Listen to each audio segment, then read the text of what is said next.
Hi there, I'm John from CNCKing.com, and today we'll make a custom stencil using polycarbonate of a QR code.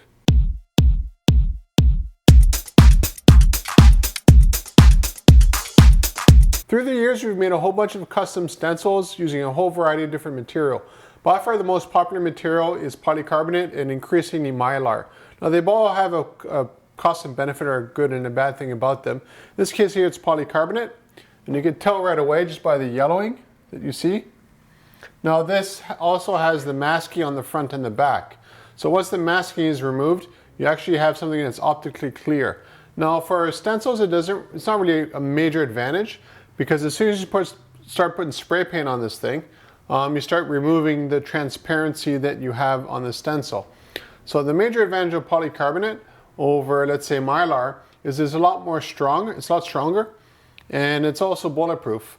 I don't know if it's bulletproof at this thickness. It's really, really thin here, but it's incredibly resilient and strong. And in the general environment, let's say you're doing sidewalks with this, or you're doing walls where they can be hot or cold or that kind of stuff, they're not really affected by the environment as much as, let's say, cardboard would.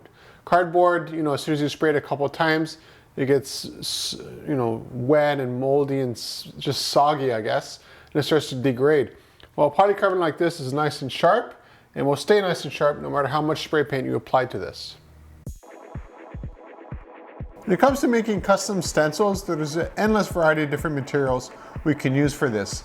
From wood to rubber, there's a ton of different kinds of plastics out there. We could also make these things out of metal if you needed to. So let's just focus on the plastic for now.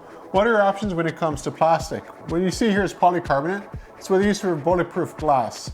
And in this case here, it's 0.015 inches thick. So it's roughly the thickness of a sheet of paper. So it's incredibly thin, but it's incredibly strong, and you can easily roll it up when you're not in use and so forth. Other options would be HDPE, which is what they use, let's say, for cutting boards at the dollar store. That material is wonderful for this kind of application. We can get it, of course, a lot thinner than the 1/2 inch or the 1/4 inch you generally get it at the store for the cutting boards. And the nice thing about that material is that it's very durable. It has a really nice weight to it as well. So let's say you're doing something on sidewalks and you need something that's sort of flat and not as heavy as metal. HDPE is a nice choice to go on that direction. You do have to keep in mind that with any kind of plastic, it will eventually dry out, and when it dries out, it gets very brittle. Now, another option would be acrylic. Acrylic is a very cost-effective plastic to use, again, for this kind of application. The only problem with it is that it's extremely brittle. If you drop it on the floor, it's going to crack or explode on you. Not a problem.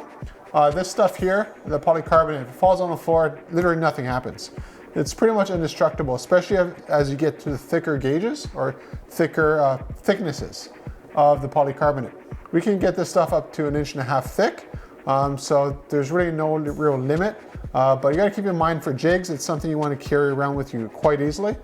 So if you want an extra thick jig, generally what I tell customers is let's just make it out of plywood or something else. It's a lot more easier to machine than very, very thick plastics. When it comes to custom stencils, and in this case here QR codes, one thing you got to keep in mind is that you need to have a support for the inner parts. So you can see here the letters, like say the A, you can see there's a support here. The E, there's a support here. The QR code itself actually has supports throughout. Because a lot of QR codes, if you look at them very closely, all the parts are sort of one next to the other, next to the other, next to the other. For instance, you'd have like a square here, another square, like these two squares here, right next to each other. But then you'd have like another square here, and that would cut off and you'd lose all these inner parts.